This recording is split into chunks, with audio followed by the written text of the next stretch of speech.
Loan apply you if for you A get will immediately it.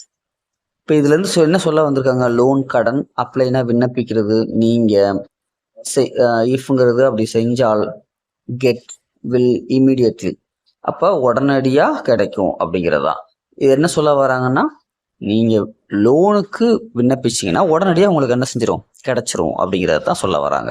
இப்போ conditional clause நம்ம என்ன போட்டுக்குவோம்? If அப்படிங்கிறத ஃபர்ஸ்ட் போட்டுக்குவோம். இஃப் சப்ஜெக்ட் என்ன யூஸ் பண்ணியிருக்காங்க?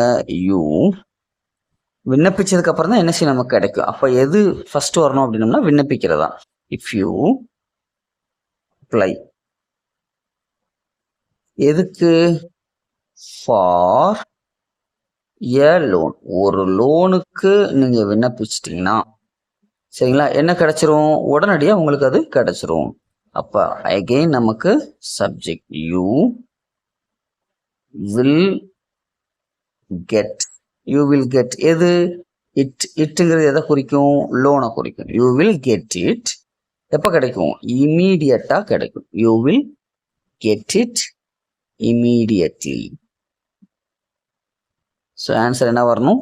If you apply for a loan you will get it immediately.